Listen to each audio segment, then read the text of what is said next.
को जन्नत का अनुभव देने वाला पुरुष दुनिया का सबसे शक्तिशाली पुरुष है। वह शक्ति कहाँ से आती है? ये कोई साधारण बात नहीं है, ये जीवन की सबसे बड़ी कीमिया है। और आज ये राज पूरी तरह से खुलेगा। तुमने अब तक जो भी जाना है, जो भी सुना है, वह सब बहुत उथला है, बहुत सतही है। तुम शरीर के तल पर जीते रहे हो और शरीर के तल पर जन्नत के दरवाजे कभी नहीं खुलते। दरवाजे कहीं और हैं और तुम चाबी कहीं और लगा रहे हो। इसे समझने के लिए मेरे मित्र, मेरे साथ एक बहुत पुरानी और गहरी बात में उतरो। बात एक ऐसे सम्राट की है जिसने अपनी तलवार के जोर पर पूरी दुनिया जीत ली थी।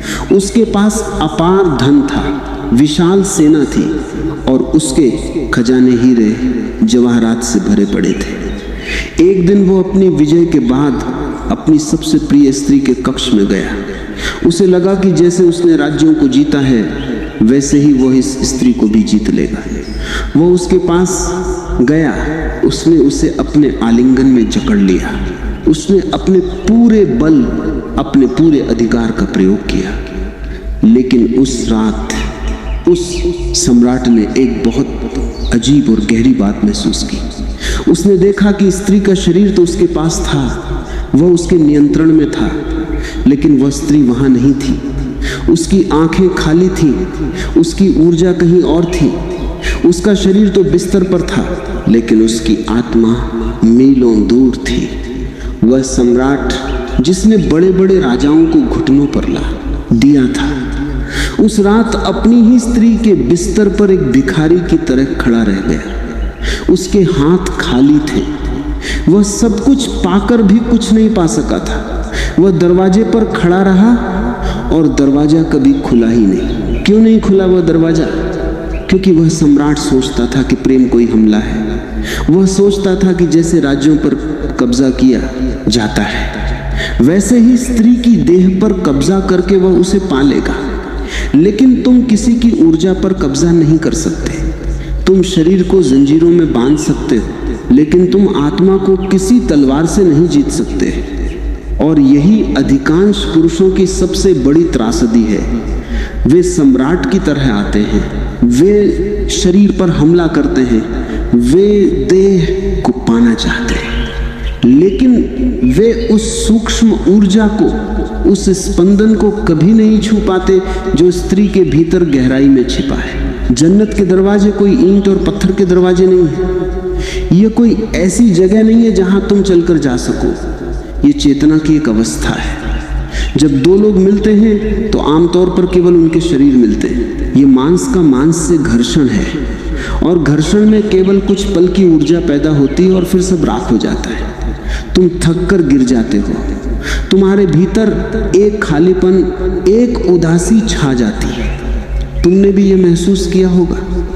मिलन के बाद जो उदासी आती है वह इस बात का प्रमाण है कि तुम जन्नत के दरवाजे तक गए ही नहीं, तुम बस बाहर की सीढ़ियों पर ही लड़खड़ा कर गिर गए। असली अर्थ क्या है इसका?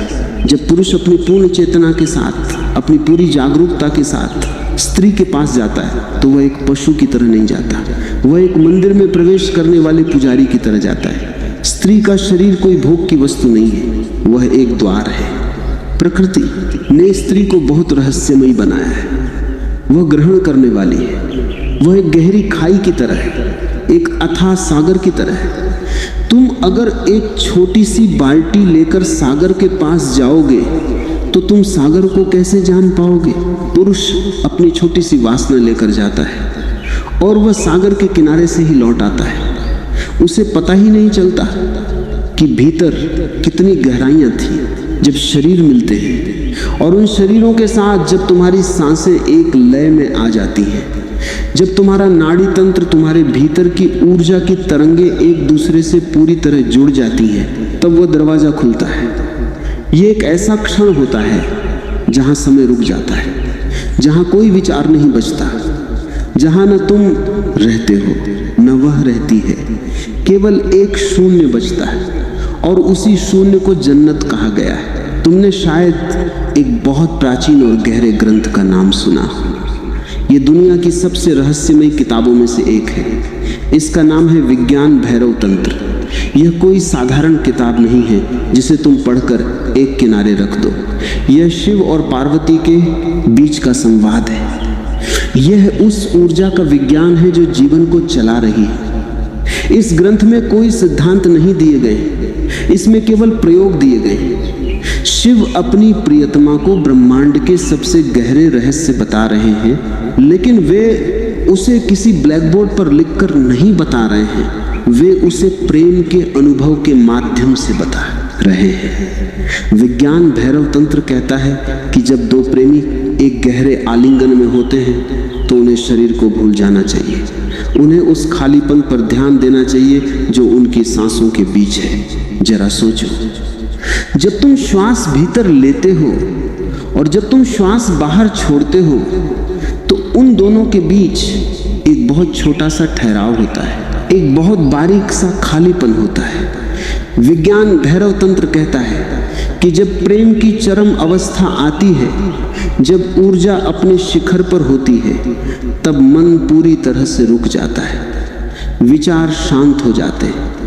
उस क्षण में अगर तुम उस खालीपन में प्रवेश कर जाओ तो मिलन एक गहरी समाधि बन जाता है। तुम देह से शुरू करते हो, लेकिन तुम देह पर खत्म नहीं होते, तुम परमात्मा तक पहुंच जाते हो। यह किताब कहती है कि जन्नत का अनुभव कोई ऐसा अनुभव नहीं है जो मरने के बाद मिलेगा। जन्नत इसी क्षण में है, इसी शरीर में है, अगर तुम उस ऊर्जा को ऊपर की ओर उठने दो। लेकिन दिक्कत यह है कि इंसान बहुत जल्दी में है, पुरुष बहुत हड़बड़ी में है, वह एक दौड़ में है। वह बस शुरू करना चाहता है और खत्म करना चाहता है। उसे मंजिल पर पहुंचने की इतनी जल्दी है कि वह रास्ते के सारे फूलों को कुचलता हुआ निकल जाता है। और जब वह मंजिल पर पहुंचता है तो पाता है कि वहां कुछ भी नहीं है, केवल एक खालीपन है। मुझे एक और कहानी याद आ रही है। एक भिखारी था, वह पूरी उम्र एक लोहे के पुराने बक्से पर बैठकर भीख मांगता रहा। वह सुबह से शाम तक लोगों के सामने हाथ फैलाता, कुछ सिक्के उसे मिल जाते और वह उसी से अपना पेट भर लेता। रात को वह उसी बक्से पर सो जाता। उसकी पूरी जिंदगी उसी जगह, उसी सड़क के किनारे, उसी बक्से पर बीत गई। एक दिन वह बहुत बूढ़ा हो गया, मौत के करीब था। एक अजनबी वहां से गुजरा। उसने भिखारी से पूछा, तुम पूरी जिंदगी यहाँ इस बक्से पर बैठे रहे, क्या तुमने कभी खोलकर देखा है कि इस बक्से के भीतर क्या है? भिखारी हंसा और बोला, पागल हो गए हो, ये कबाड़ का बक्सा है, इसमें कुछ नहीं है, मैं तो बस इस पर बैठता हूँ। अजनबी ने कहा, मरने से पहले एक बार इसे खोल कर तो देख लो। भिखारी ने अपने कांपते हाथों से बक्से का ढक्कन खोला और उसकी आंखें फटी की फटी रह गईं। वह बक्सा अनमोल हीरों और जवाहरात से भरा पड़ा था। वह भिखारी जिसे वह लोहे का साधारण बक्सा समझ रहा था, वह दरअसल एक बहुत बड़ा खजाना था। वह पूरी उम्र खजाने के ऊपर बैठकर भीख मांगता रहा। यही तुम्हारी भी स्थिति है, यही उस हर पुरुष की स्थिति है जो स्त्री के पास जाता है। वह एक अनंत ऊर्जा के खजाने पर बैठा है, लेकिन वह भीख मांग रहा है कुछ पलों के सुख की। वह शरीर के घर्षण से कुछ सिक्के इकट्ठे कर रहा है, जबकि उसके ठीक नीचे हीरों का खजाना दबा पड़ा है। वह दरवाजे के बिल्कुल सामने खड़ा है, लेकिन वह अंदर नहीं जा पाता क्योंकि वह चाबी बाहर खोज रहा है। जन्नत का वह अनुभव, वह गहराई, वह समाधि, वह कोई चमत्कार नहीं है जो आसमान से गिरेगा। यह तुम्हारे भीतर सोई हुई ऊर्जा का जागरण है। जब पुरुष यह समझ लेता है कि स्त्री कोई मशीन नहीं है जिसके बटन दबाकर वह सुख पालेगा, जब वो समझता है कि स्त्री एक वाद्य यंत्र है, एक बहुत नाजुक वाद्य यंत्र जिसके तारों को अगर सही ढंग से छेड़ा जाए तो उसमें से ब्रह्मांड का सबसे मधुर संगीत पैदा हो सकता है। लेकिन उस संगीत को पैदा करने के लिए पुरुष को खुद एक संगीतकार बनना पड़ता है, उसे खुद शांत होना पड़ता है, उसे अपनी सारी आक्रामकता, अपनी सारी लड़ाई, अपनी सारी दुनियादारी को दरवाजे के बाहर छोड़ना।